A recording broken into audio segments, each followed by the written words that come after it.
Amigos, me da mucho gusto saludarlos. Bienvenidos a Ciberdiálogos. Habrán notado que el día de hoy no tengo el tradicional fondo azul del principio de este podcast, sino que estamos comenzando con el también tradicional fondo en color, digamos, blanco, amarillento, ambarino de la sección de entrevistas, el ciberdiálogo en sí. La razón es simple. En esta semana estoy fuera de mi ámbito normal, digamos, de trabajo y no podré incluir en este ciberdiálogo nuestras secciones que abren y cierran el espacio. La sección para empezar y la sección de preguntas y respuestas. Pero les comparto una conversación de verdad muy importante. Ricardo Anaya es una de las figuras más relevantes de la política nacional y lo ha sido desde hace ya mucho tiempo. Anaya fue diputado, fue presidente del Partido Acción Nacional, fue candidato presidencial del Partido Acción Nacional en el año 2018 y hoy es senador de la República, coordinador de los senadores del Partido Acción Nacional. Es un hombre joven, era evidentemente todavía más joven cuando fue candidato presidencial en el 2018, una candidatura que estuvo envuelta en la polémica por muchas razones. Hoy Anaya está de vuelta de lleno en la vida pública mexicana y se ha consolidado como una voz frecuente y elocuente frente al gobierno que encabeza Claudia Sheinbaum y el partido oficial Morena. Anaya ha hablado poco desde aquel 2018. Lo mismo, por cierto, que José Antonio Meade, a quien tuvimos el privilegio de entrevistar también aquí en Ciberdiálogos. Si no han visto esa entrevista, los invito a que lo hagan, porque vale mucho la pena. Como vale mucho la pena escuchar a Ricardo Anaya el día de hoy en Ciberdiálogos, hablamos del pasado, del presente y del futuro de México. Lo que dijo Anaya vale la pena escucharse. Ricardo Anaya en Ciberdiálogos. Ricardo, decía yo en la introducción el gusto que me da que estés con nosotros en Ciberdiálogos. Gracias por permitirme y por permitirle a este espacio esta conversación, este diálogo. Es un verdadero gusto. Déjame empezar con un diagnóstico. Gracias a ti, León, y gracias a Ciberdiálogos. De veras es un honor estar aquí contigo. Sabes la admiración que hay por ti en México y en la comunidad de México en Estados Unidos. Así es que de veras que un honor y un gusto enorme estar contigo. Eres muy generoso, te agradezco mucho. Déjame comenzar entonces con este diagnóstico. ¿Dónde estamos parados hoy en México? Déjame ser más preciso. ¿Qué México dejó Andrés Manuel López Obrador? Estamos en un momento verdaderamente complicado, porque, digamos, si vemos la historia de México en perspectiva, pues nosotros después de la Revolución Mexicana vivimos bajo un régimen de corte autoritario prácticamente por 70 años. Y vivimos alternancia política en los últimos 25, es decir, 12 años estuvo el PAN, 6 años regresó el PRI y ahora lleva 7 años en el poder Morena. O sea, un sexenio, el de López Obrador, más el que le corresponde a la presidenta Sheinbaum. El problema es que estamos en un tránsito clarísimo de regreso hacia un régimen de corte autoritario. O sea, esta narrativa de que esta es la cuarta transformación, que porque la primera transformación fue la independencia y la segunda la reforma, la tercera la revolución y esta es la cuarta transformación, pues es una farsa. La verdad es que estamos más bien regresando a un régimen de corte autoritario y no porque lo diga una persona, sino porque los hechos así lo acreditan. Es decir, ellos efectivamente ganaron la presidencia de la República, eso no se cuestiona. Para el Congreso obtuvieron, León, el 54% de los votos. Es decir, la oposición obtuvo casi la mitad, cerca del 46%. Pero ese 54, con una bola de trampas, con prácticas gangsteriles, con algunas acciones que yo te diría inclusive son delito en México, Pasaron de 54% a una mayoría artificial de más del 75%, que eso en México es una supermayoría que les permite reformar la Constitución. Y lo primero que hicieron con esa mayoría artificial, que a la mala obtuvieron, porque una cosa es sacar el 54% y otra cosa es controlar el 75% del Congreso. Lo primero que hicieron fue tomar el control del Poder Judicial a través de la mal llamada reforma judicial, que es una absoluta farsa. Es decir, nombraron a sus incondicionales en los comités de evaluación, escogieron a candidatas y candidatos a modo, violaron inclusive las propias reglas que ellos habían establecido para la famosa tómbola, porque introdujeron solo a los suyos. Y finalmente, pues va a haber una tomadura de pelo ahora en junio, en donde supuestamente la gente va a salir a votar para elegir ministros, jueces, magistrados. Yo les digo, solo imagínate por un minuto que en Estados Unidos, este año, corrieran a todos los ministros de la Corte, a todas las juezas y jueces federales y también a todos los jueces y juezas locales, y que un partido político se agandallara absolutamente todos esos espacios en una elección fraudulenta. Pues sería un escándalo mayúsculo. Eso es lo que está pasando en México. Suena como el sueño de Donald Trump. Bueno, es que la gran tragedia en México es que pudieron pasar de 54% a 75% con una bola de trampas y con prácticas gangsteriles. Porque claro que si Trump pudiera, haría lo mismo. Lo que pasa es que él no puede cambiar la Constitución. Entonces México está, con esto concluyo, estimado León, en un franco tránsito hacia un régimen de corte autoritario, donde un solo partido tendrá muy pronto el control del Poder Ejecutivo, que ya tiene, el control total y absoluto del Legislativo a nivel de supermayoría para cambiar la Constitución, pero también el control del Poder Judicial de arriba a abajo, ministros de la Corte, jueces federales, jueces locales. Ya prácticamente desmantelaron todos los organismos constitucionales autónomos y, por último, militarizaron la seguridad pública, porque como tú sabes, la Policía Nacional Grande, que es la Guardia Nacional, ahora, por disposición constitucional y legal, debe tener a un general de división al mando. Bueno, eso en cualquier parte del mundo, lo que acabo de describir, implica un tránsito hacia un régimen de corte autoritario. Uno de los debates centrales de la vida pública mexicana es si la presidenta Sheinbaum va a lograr alejarse del López Obradorismo, establecer su propio camino. ¿Ves señales de autonomía o interpretas a este gobierno y a esta presidenta específicamente como una suerte de continuidad disciplinada? Fíjate que yo lo veo más grave que eso. Lo veo más bien como una radicalización de lo planteado durante el sexenio anterior. Porque estas iniciativas que se presentaron en el aniversario de la Constitución, el 5 de febrero de 2024, eran una estrategia de López Obrador, eran una narrativa de comunicación. Era una cosa que de hecho nadie en México tomó en serio por lo radical que implicaba lo que ahí estaba planteando, es decir, una reforma electoral que implicaría desaparecer al INE, acabar con el Poder Judicial. Era impensable que esto sucediera. Lo que pasó después de la elección de Junio León es gravísimo, y es que con el 54% que obtuvieron y a través de sus trampas de convertirlo en 75%, llevaron a la práctica todas esas locuras. Es decir, hoy ya son parte de nuestra Constitución. Entonces, lo que estamos viviendo en este sexenio, en términos de deterioro democrático, es muchísimo más grave que lo que vivimos en el sexenio anterior. Sí había problemas gravísimos en el sexenio anterior, ataque a periodistas, pero no hubo cambios constitucionales. Es que solo pensar por un momento que un partido político controle el poder ejecutivo, el poder legislativo, el poder judicial, desmantele todos los órganos constitucionales autónomos y militarice la seguridad pública, bueno, es que si eso no es un régimen de corte autoritario, pues ¿qué es un régimen de corte autoritario? Sí. ¿Y responsabilizas de esta radicalización autoritaria a Claudia Sheinbaum? ¿Es su responsabilidad en esa cadena de mando, digamos, tan singular de Morena? ¿Es su responsabilidad? ¿Quién es responsable? Ella tomó la decisión, hay que poner las cosas en su dimensión. Las iniciativas las presentó López Obrador. Nadie lo tomó en serio por lo radicales que eran.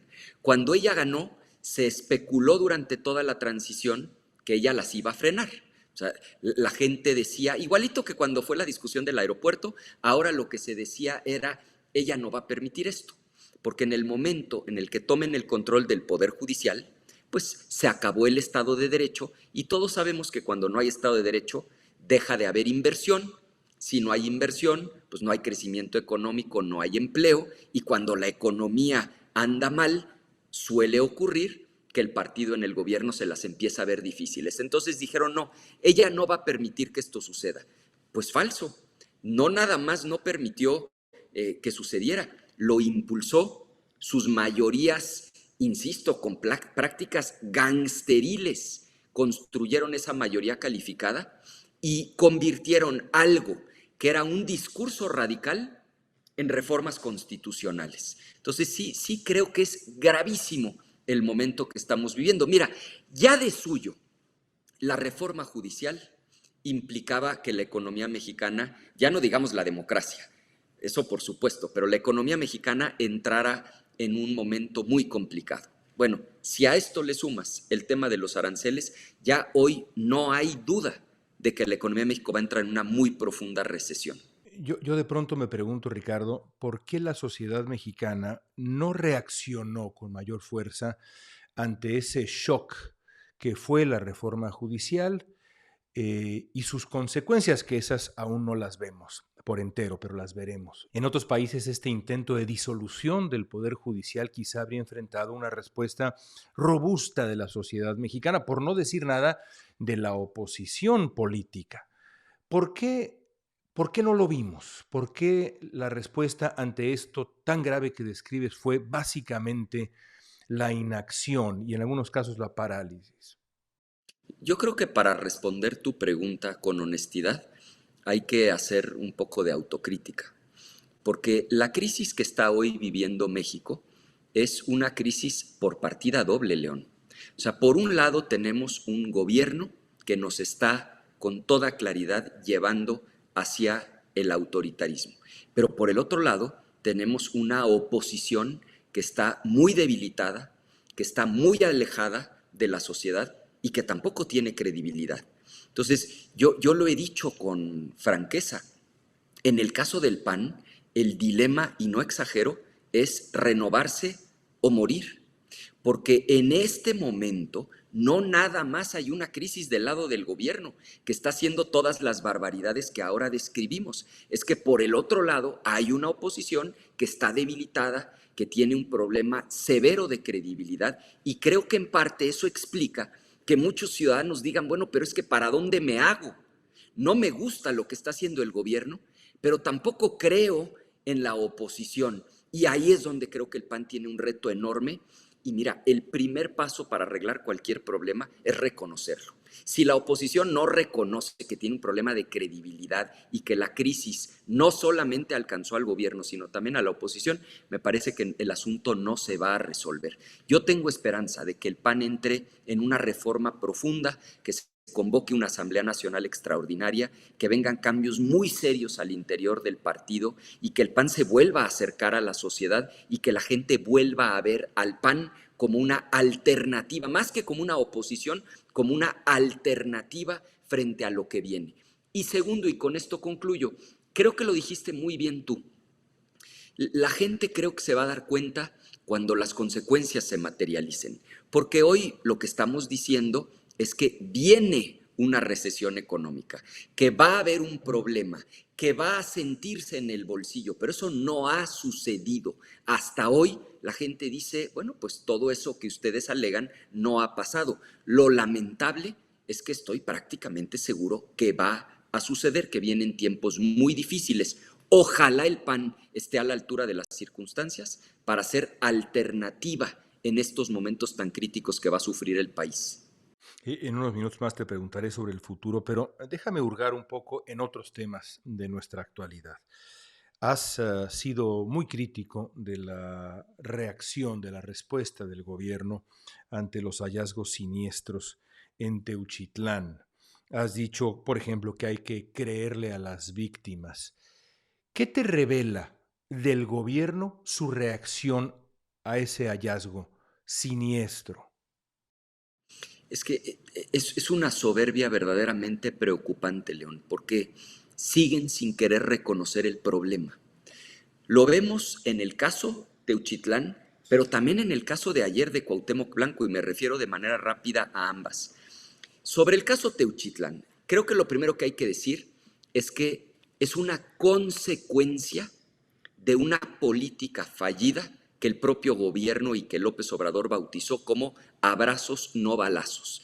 Es decir, cuando durante un sexenio completo el gobierno, por definición de política pública, se dedica a tolerar a los criminales, a abrazar a los delincuentes, cuando fue 5 veces a Badiraguato a darle la mano a la mamá del Chapo Guzmán, cuando el gobierno decide como política de Estado abrazar delincuentes, pues lo que va a ocurrir es lo que sucedió en México, una expansión brutal del crimen organizado, que no solamente hoy controla el tráfico de drogas, es que cobran derecho de piso en gran parte del territorio nacional, extorsionan a la gente, controlan no nada más el tráfico de drogas, sino también el tráfico de combustible a través de la perforación de los ductos.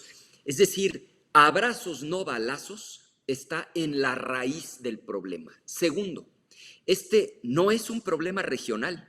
Ojalá fuera solamente un rancho Izaguirre en el que ocurrió esto y que por lo tanto, si atendemos ese problema en particular, resolvemos la bronca. No es así. Este es un problema generalizado en toda la República Mexicana. El país está lleno de estos centros de adiestramiento. El país está en llamas, no solamente en ese rancho Izaguirre. Hay que ver nada más cómo está ahorita Sinaloa, cómo está Tamaulipas, cómo está Tabasco, cómo está Chiapas. Y tercero, León, el gobierno tiene que asumir su responsabilidad, porque el problema es que siguen minimizando los problemas y siguen siendo profundamente inconsistentes. En el caso de Teuchitlán, negando la realidad. En lugar de estar del lado de las víctimas, en el caso de Teuchitlán, pero también en el caso de Cuauhtémoc Blanco, en cosas que son de veras inexplicables, deciden ponerse del lado de los intereses del gobierno, de los intereses del poder. Es decir, todo esto que era su narrativa de transformación, de devolverle el poder al pueblo, de estar del lado del débil, es exactamente lo contrario de lo que están haciendo. La semana pasada, en la conclusión de Ciberdiálogos, reflexionaba yo sobre esta promesa de renovación moral de la vida pública que está en el corazón del proyecto de Andrés Manuel López Obrador. No nada más en aquel 2018, sino en toda su vida. Está en el corazón de su proyecto, está en el nombre de su movimiento. Lo que me dices es que todo esto equivale, digamos, al fracaso de esa promesa, o por lo menos a la omisión en el cumplimiento de esa promesa que es, insisto, la promesa de renovación moral, regeneración moral de la vida pública mexicana? Es una traición absoluta y flagrante a su promesa de renovación moral. O sea, lo de ayer, porque ni siquiera lo quiero personalizar, tienes a un diputado acusado, por un lado, por su media hermana, con todo tipo de detalles de haberla intentado violar. Explica a la media hermana cómo entró al cuarto, cómo la agredió físicamente, cómo ocurrieron las cosas.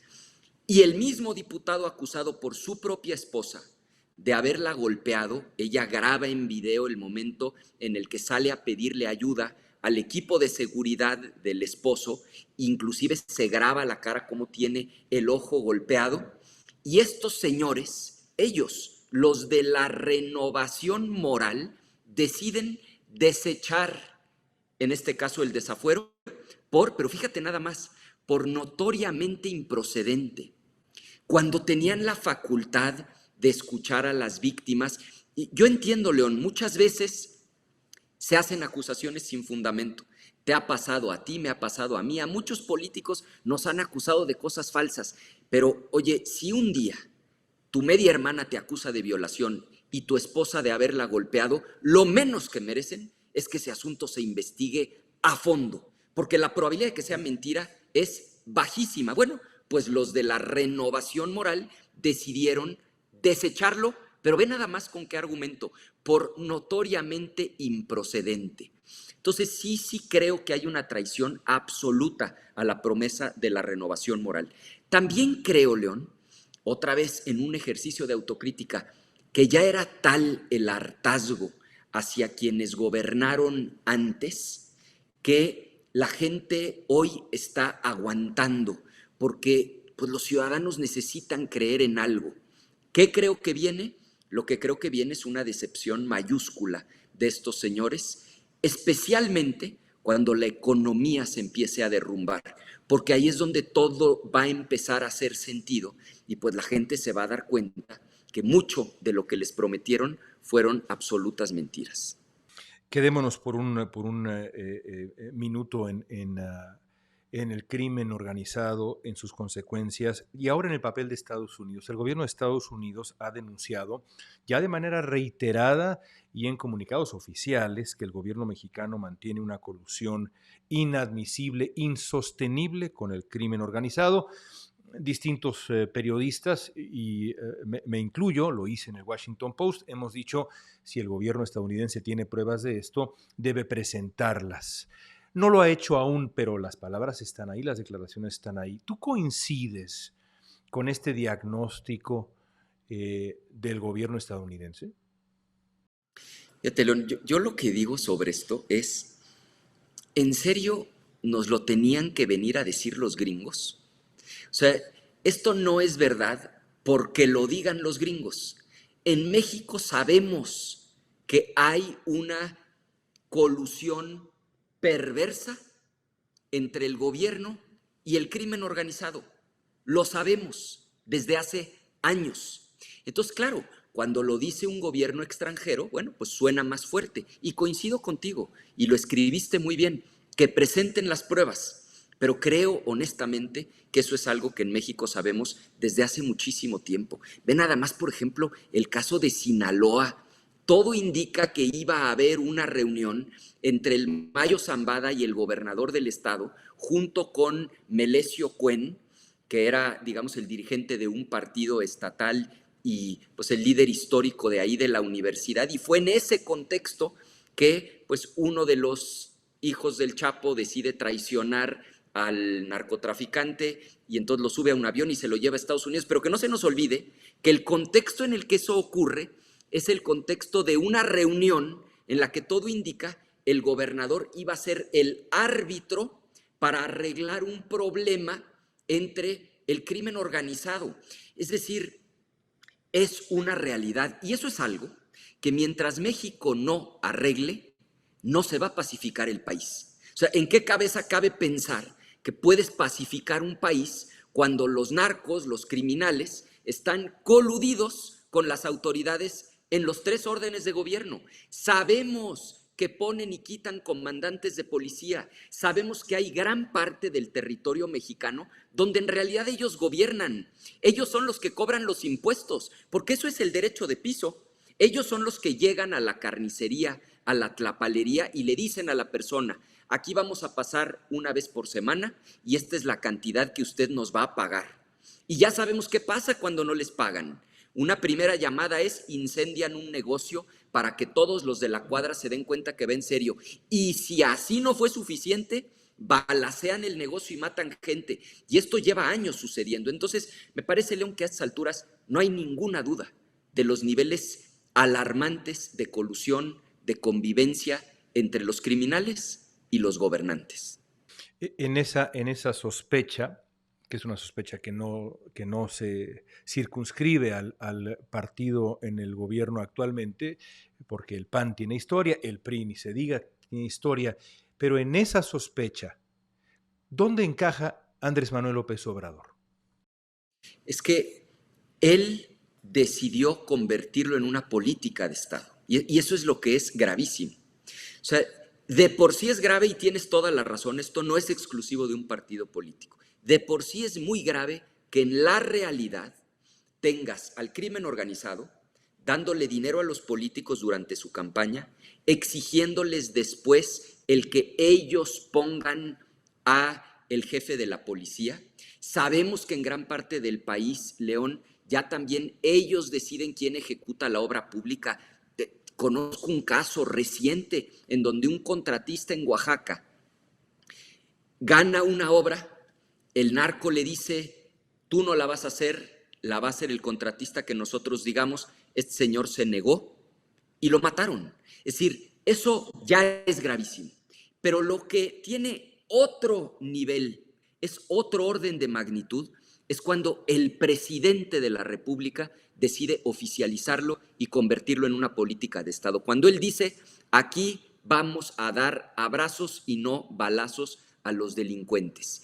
Y por eso, lejos de resolverse un problema que ciertamente viene de tiempo atrás, no es como que el país estaba en paz y de pronto llegaron ellos, no, el problema ya venía, pero hoy está peor que nunca. Mira, simplemente los números. Jamás en la historia de un sexenio habíamos tenido 200,000 homicidios. Ese es el saldo que deja el sexenio de López Obrador y es en buena medida consecuencia de haber oficializado el abrazo a los delincuentes, la convivencia con el crimen organizado. Has dicho recientemente, Ricardo, en varios foros y de manera bastante conocida en un foro en Harvard, si no me equivoco, que suponer que México puede solucionar la crisis del fentanilo por sí solo, dado lo sencillo que resulta su contrabando en una frontera de enorme actividad, es muy difícil. Creo que incluso utilizaste palabras más severas, pero que, digamos, es muy difícil. Donald Trump quizá te respondería que la solución no está solo en la frontera, sino en acciones militares contra las organizaciones criminales y sus instalaciones. Tú sabes muy bien que en el Partido Republicano hay muchas voces, en el gobierno estadounidense hay muchas voces que en este momento están empujando para que esas acciones militares sucedan en coordinación o sin coordinación con el gobierno mexicano. ¿La solución es militar? No, definitivamente no. Mira, cualquier problema, por complejo que sea, si lo quieres resolver necesitas un buen diagnóstico. Es como un problema médico. O sea, si tú te equivocas en el diagnóstico, pues claro que la medicina no va a funcionar. Entonces, el primer paso es entender el origen del problema.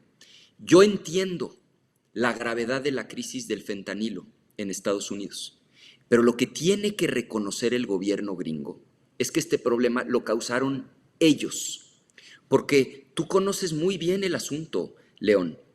O sea, Purdue Pharma desarrolló este analgésico Oxycontin que le fue prescrito a cientos de miles de estadounidenses, porque sí, es tremendamente efectivo para quitar dolores crónicos, sobre todo gente que llevaba muchos años en la industria de la construcción, y lo promocionaban como un medicamento que no causaba adicción. Y resulta que es un opiáceo que causa una adicción brutal.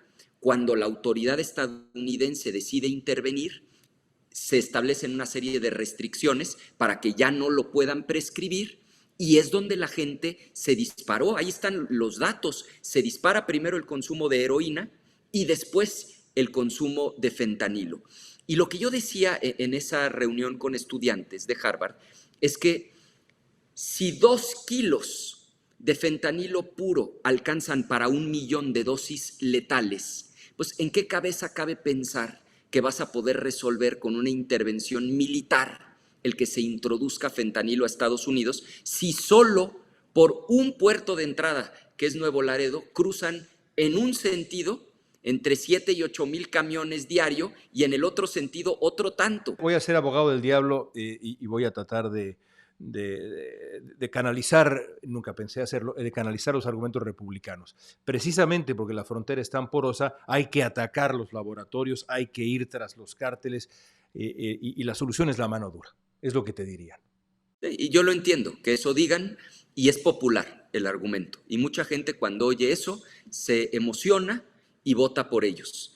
Pero en la realidad eso no va a funcionar, porque el problema de origen está en la adicción de las personas. Lo que Estados Unidos tiene que entender es que una persona adicta tiene una enfermedad y que mientras no curen esa enfermedad y haya demanda por ese producto, va a haber cruce ilegal de ese producto. Y antes, León, la heroína pues requería campos grandísimos con unas flores de amapola que son muy fáciles de identificar. El problema ahora es que lo único que necesitan son unos polvos, unos precursores químicos que en laboratorios en cualquier parte del país se pueden combinar a cierta temperatura y producir fentanilo. Entonces, a ver, yo por supuesto que creo que en el caso mexicano tenemos un problema tremendo de Estado de Derecho, de no cumplimiento de la ley, y creo que particularmente el gobierno se tendría que enfocar en el tema de la extorsión. O sea, no puede ser que los criminales cobren impuestos en los negocios, derecho de piso. Por el otro lado, también creo que Estados Unidos tiene que entender que tienen una crisis de salud pública y que si no le dan la mano a sus propios ciudadanos que están padeciendo esta enfermedad, el problema no se va a resolver por más intervención militar con la que ellos sueñen. Y por último, te diría, creo que la solución de fondo, León, está en la cooperación. O sea, así como tenemos un tratado de libre comercio, que por cierto ahora es prácticamente ya letra muerta, pero ese es otro asunto, México, Estados Unidos y Canadá tienen que firmar un tratado en materia de seguridad para que en lugar de que el día que se les ocurra a los gringos hagan una intervención militar en México, que lejos de resolver el problema lo va a agravar, y ahorita explico por qué creo que lejos de resolverlo lo agravaría, lo que necesitamos es sentarnos a la mesa para establecer un plan conjunto para determinar qué le toca hacer a cada quien, porque el problema es de ida y vuelta, León. Es cierto, la droga cruza de aquí para allá, nada más que los dólares con los que se financian estas organizaciones criminales vienen de Estados Unidos a México, y la mayoría de las armas con las que asesinan también vienen de Estados Unidos a México. Entonces es un problema que necesitamos resolver de manera conjunta. Ahora, en la época del populismo, pues claro que lo más rentable es decir, vamos a hacer una intervención militar y vamos a acabar con los narcotraficantes. Lamentablemente eso no va a arreglar la epidemia que está padeciendo Estados Unidos. Has tocado el punto de los aranceles un par de veces y de la perspectiva económica. Tú has explicado también que la política de aranceles de Trump es, digamos, equivocada y va a afectar ambas economías, pero parece inevitable. En efecto, como tú dices, estamos hablando en este momento el 27 de marzo, ya veremos qué ocurre dentro de unos días. Cuando esto se publique, quizá la situación sea otra, mejor o peor, habremos comprado una nueva pausa, uno nunca sabe, pero yo estoy convencido que la política de aranceles de Trump, de una u otra manera, está en el corazón de su proyecto de nación, de su proyecto económico, y de una u otra manera vendrá esa imposición.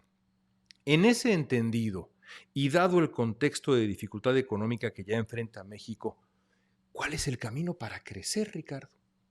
¿Hay un camino para crecer? Realmente. Sí, sí, claro que lo hay, pero también hay que reconocer la realidad. O sea, vienen tiempos complejísimos. Los mexicanos se dedicaron, las autoridades mexicanas me refiero, se dedicaron a tratar de convencer a Trump con argumentos, con cifras, con datos. Y yo lo que les digo es que nosotros tenemos mucha experiencia lidiando con un régimen de corte populista, porque de hecho el gobierno de Trump es un gobierno populista. Nosotros Absolutamente. durante todo el sexenio de López Obrador tratamos de convencerlo con cifras, datos, argumentos, razones, y básicamente nos contestaba 4 cosas. Y sobre todo ya al inicio de esta nueva administración las repetían todo el tiempo. No importaba cuál fuera nuestro argumento, ellos nos decían, ganamos la elección, esto lo prometimos en campaña, nos lo dijeron una y otra vez de la reforma judicial, tenemos mayoría en el Congreso y la cereza del pastel, ustedes dicen que esto va a afectar, nosotros decimos que va a mejorar, es decir, tenemos otros datos. Pues eso es lo que le está pasando al gobierno mexicano con Trump, porque el gobierno mexicano decidió darle cifras, datos, razones, argumentos, decidieron decirle a Trump, es que mira, los aranceles también te van a afectar a ti. Y básicamente lo que Trump se ha dedicado a contestar es lo mismo que López Obrador nos decía a nosotros. Gané la elección, tengo mayoría en el Congreso, lo prometí en campaña y tengo otros datos. Entonces vámonos haciendo a la idea de que con argumentos y razones no lo van a convencer. Yo lo que creo es que se requiere una estrategia muchísimo más inteligente que pretender convencerlo con cifras y con argumentos. Y dividiría, digamos, esto en 2 partes. O sea, primero, ¿por qué creo que es gravísimo lo que viene? Y después, cuál creo que puede ser la ruta de solución. Gravísimo para México como para ningún país del mundo, porque en nuestro caso, el PIB, nuestra economía, depende de una manera importantísima de las exportaciones, casi el 35%. Eso no es común en el mundo. Pero para acabarla de amolar, le exportamos más del 80% a un solo país, que es Estados Unidos. Es decir, nadie va a sufrir los aranceles en el mundo tanto como México. Y este cuento de que, bueno, pero a Estados Unidos también le va a afectar, pues es que el problema es que aun cuando pusieras aranceles recíprocos, León, ellos solo nos exportan el 16% y su PIB prácticamente no depende de las exportaciones. Entonces, punto número uno, lo que viene es de una gravedad muchísimo mayor de la que la mayoría de la gente se imagina. Lo segundo, creo que necesitamos caminos alternos. Nosotros hemos insistido en que hay que abrir un diálogo entre los congresos, que se tienen que establecer aranceles, pero de manera muy inteligente. Porque sí, Estados Unidos solo nos exporta el 16%, pero Nuevo México nos exporta el 70%. Texas. Entonces, si tú focalizas, por ejemplo, Texas, que tiene muchísimos congresistas, y los aranceles que impones afectan a los votantes republicanos, ellos son los que desde dentro van a empezar a generar una presión hacia el propio Trump. La mayoría que tiene Trump, tanto en el Senado como en la Cámara, es tremendamente frágil. O sea, él pierde 3 votos en el Congreso y pierde la mayoría, pierde 4 votos en el Senado y pierde la mayoría. Entonces, lo que hoy necesita México es dejar de tratar de convencer a Trump con argumentos y buscar la manera de que esos asientos estén en riesgo, que ese republicano que se quiere reelegir empiece a ver que no se va a poder reelegir porque sus electores están enojados, porque las cosas están subiendo de precio. Es decir, tiene que haber sí una estrategia de retaliación, pero bien focalizada y bien inteligente. Y claro, lo que llevamos diciendo por décadas, pues México se tiene que diversificar en su comercio exterior, aunque eso va a tomar años, pero definitivamente lo tenemos que hacer. No puedes depender de un solo socio comercial al nivel al que nosotros hoy dependemos de Estados Unidos. Cerremos hablando del futuro político en México.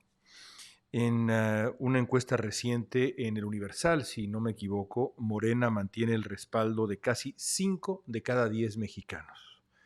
5 de cada 10. El Movimiento Ciudadano aparece como segunda fuerza con 10%, el PAN 7%. 7%. ¿Cuál es la salida para la oposición? Una oposición que está prácticamente desaparecida. De pronto, yo la imagino no nada más paralizada, sino con algunas excepciones, entre las que sin duda alguna te cuentas, porque tu voz se escucha, hay otras voces por ahí, pero básicamente en una suerte de páramo. ¿Cuál es la salida para la oposición? Es una pregunta muy amplia, pero te pediría, digamos, un diagnóstico preciso. ¿Qué tiene que hacer la oposición para volver a ser viable en los siguientes 2 años, 5 años en México? Diría 2 cosas fundamentales: consistencia y perseverancia. O sea, lo que no puede la oposición es un día estar del lado correcto de la historia y al día siguiente estar del lado incorrecto. Por ejemplo, esto que hizo el PRI de darle ayer mismo sus votos a Morena en el caso de este diputado acusado de violación por la media hermana y de haber golpeado a la esposa. Eso es lo que no puede hacer y el PAN hasta ahora no lo ha hecho y yo espero que el PAN no vaya a cometer ese tipo de errores. Entonces, lo primero es consistencia, hacer lo correcto. También hay que entender que hay un desgaste, León. La gente no va a volver a confiar en nosotros de un día para otro, pero si nosotros todos los días nos esmeramos en hacer lo correcto, en estar del lado de la gente, en defender los intereses de la gente, en que las causas, los dolores, los anhelos de la gente sean nuestras causas, nuestros dolores, nuestros anhelos. Si eso lo hacemos de manera consistente, estoy seguro que la gente nos va a voltear a ver. Porque además, y eso me lleva a la segunda, persistencia. Porque también hay que entender Pues si tú ves estos últimos 25 años en los que ha habido alternancia, pues el PAN estuvo 12 años y después el PRI estuvo 6 y Morena no lleva todavía ni 7. Entonces, también entendamos que los ciclos tienen un ritmo. Yo estoy convencido de que gobiernan tan mal, hay tantos problemas en el país. O sea, ¿en qué estamos bien? Seguridad hecha un desastre. Educación, 30 millones de personas con rezago educativo. Salud, 50 millones sin acceso a servicios de salud. Y lo que viene en materia económica va a ser muy complicado. Entonces, por supuesto que la gente va a buscar otra opción. Ahí nuestro reto es haber sido consistentes, habernos ganado la confianza de la gente y que cuando llegue ese momento nosotros seamos la alternativa. Eso es lo que creo que nosotros tenemos que hacer, seguir alzando la voz, no desanimarnos, seguir luchando y el día de mañana tener autoridad moral para decirle a la gente: estamos listos, tenemos un proyecto para el país, sabemos lo que se necesita y estamos en la disposición de hacerlo. En el PRI hegemónico del siglo XX, esto no es en ningún sentido un halago, ni siquiera un reconocimiento, simplemente una acotación. Había en el PRI hegemónico del siglo XX una suerte de implacable disciplina institucional dentro del partido. Morena, en cambio, parece un concurso de lealtades personales. ¿Cómo lees el futuro de Morena? Por ejemplo, ¿ves en Andrés Manuel López Obrador y su grupo una intención claramente dinástica en torno a la figura de Andrés Manuel López Beltrán? ¿Ese es el futuro de Morena? Lo que yo veo es que el futuro de Morena es que se van a empezar a pelear entre ellos. Es cada vez más notorio. Todavía no siempre trasciende a través de los medios de comunicación, pero los que estamos en esto todos los días vemos cada vez más señales de ruptura entre ellos mismos. Y la segunda que te diría, creo que definitivamente este es un régimen también de corte autoritario, pero completamente distinto al régimen autoritario postrevolucionario de los 70 años del PRI, por una diferencia fundamental, porque aquel era un régimen que aspiraba a controlarlo todo y a que todo cupiera dentro del sistema. Es decir, no importaba si eras obrero, campesino, comerciante, intelectual, el PRI te trataba de meter al régimen. Esto es algo completamente diferente, es un régimen de corte populista que lo que hace es dividir a la sociedad a partir de heridas preexistentes, reales, en este caso profundos niveles de desigualdad, de discriminación. Lo que hacen, como dice Harari, es meter los dedos en esas heridas para que la división sea creciente y después el líder se proclama no como el líder de todos, que era la lógica del PRI, sino como el líder de un lado, que en este caso es el pueblo bueno, con la promesa de acabar con el otro lado, que son las élites corruptas. Ese es, digamos, el diseño. Si aquel PRI era la dictadura perfecta, de acuerdo con Vargas Llosa, ¿qué es esto? No, es exacto. Si eso era la dictadura perfecta, este es un régimen de corte populista, autoritario. Ni siquiera es un gran invento de los mexicanos. Es exactamente lo mismo que estamos viendo en otras partes del mundo. Hay que nada más estudiar lo que está haciendo Víctor Orbán, en buena medida lo que está haciendo el propio Trump. Es decir, esto es seguir al pie de la letra el libreto del régimen de corte populista. ¿Por qué creo que en el mediano plazo va a tener problemas serios?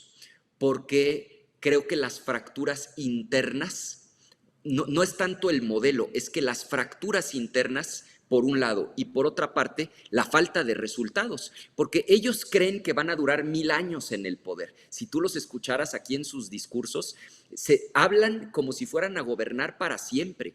Hacen reformas constitucionales que uno les dice: oye, pero ¿te puedes imaginar esta reforma constitucional en las manos equivocadas? Y ellos creen que eso no va a suceder nunca, porque en su lógica van a gobernar para siempre. Ahora, eso no va a pasar porque, como no están dando resultados, lo que no entienden es que la gente se va a cansar, la gente les va a dar la espalda, porque cuando la economía ande mal, cuando la seguridad ande mal, la salud ande mal, la educación ande mal, si hay una oposición, y ese es nuestro reto, que se convirtió en alternativa, bueno, pues habrá futuro para poder tener una alternancia democrática y que tengamos un mejor rumbo para el país. Ojalá que así sea. Me refiero a que haya una oposición, no que desee yo que las cosas se deterioren, aunque también seamos realistas, se están deteriorando a una velocidad acelerada. Tú sabes bien, has usado la palabra autocrítica un par de veces en esta conversación, sabes bien que hay quienes te señalan como uno de los catalizadores de las dificultades del panismo. Te critican por haber buscado la candidatura presidencial en 2018. Yo siempre he querido preguntarte, en un ejercicio de autocrítica, hoy, con tantos años de distancia, cuando tienes ya otra edad, sigues siendo un hombre muy joven, pero lo eras evidentemente mucho más en aquel tiempo. ¿Fue prematura esa candidatura? Mira, el hubiera no existe, pero muy probablemente sí. O sea, yo hoy me siento, después de lo que me ha tocado vivir, pues mucho más maduro. La vida me ha dado la oportunidad pues de reflexionar en condiciones muy complicadas y volteo para atrás y digo, quizá haber esperado un poco más hubiera sido lo mejor para el país. Lo cierto es que el hubiera no existe y que hoy lo único que nos queda es remar volteando hacia adelante, sí aprender de los errores. Yo creo que el que no está abierto a la autocrítica, pues está condenado a autodestruirse. Yo trato de, no solamente de yo preguntarme a mí mismo en qué me equivoqué, trato de hablar con gente que me diga con claridad lo que ve en términos de errores y trato de aprender de mis equivocaciones y por supuesto que veo para atrás y digo, pues por supuesto que muchas cosas las pude haber hecho mejor, de eso no tengo ninguna duda. Y finalmente, Ricardo, tú como yo tienes hijos jóvenes, como millones de mexicanos, tenemos hijos jóvenes. ¿Cómo les explicarías o les explicas a tus hijos por qué vale la pena creer en el futuro de México en esta coyuntura tan difícil? Mira, hay una frase que a mí me gusta muchísimo. Decía don Efraín González Luna, uno de los fundadores del PAN, que cuando la esperanza se vuelve invencible, la victoria final está asegurada. Entonces, si algo no hay que perder jamás, es la esperanza en un futuro mejor, en un futuro brillante, porque el día que perdamos la esperanza, vamos a dejar de luchar. Y decía el Maquio, solo está derrotado aquel que ha dejado de luchar. Entonces, aquí hay que mantenerse con esperanza, hay que mantenerse en pie de lucha y hay que seguir trabajando, porque México es un país maravilloso, un país extraordinario en el que si hacemos lo correcto nos va a ir muy bien. Entonces yo lo que les digo y me digo a mí mismo es, aquí se vale de todo, se vale equivocarse, lo único que no se vale es rendirse. Hay que seguirle dando con todo. Gracias, Ricardo, por tu tiempo. Gracias a ti y felicidades nuevamente por todo lo que has hecho. Ahí está la voz de Ricardo Anaya. Será protagonista, no cabe duda, de una u otra manera, para regocijo de algunos, para molestia de otros, en la vida pública mexicana en los siguientes años. Su diagnóstico, como el de muchas otras voces más, es muy relevante e importante. Le agradezco a Ricardo Anaya de nuevo que haya estado con nosotros. Amigos, la próxima semana regresamos con un nuevo ciberdiálogo. Ahí sí, sin falta, para empezar y con preguntas y respuestas. Los invito, como siempre, a seguirnos en redes sociales, a dejarnos sus preguntas y sus respuestas. Estoy seguro que esta entrevista con Ricardo Anaya generará muchos comentarios de toda índole. Por favor, escríbanos y aquí estamos, como siempre, a sus órdenes en Ciberdiálogos. Gracias por estar con nosotros.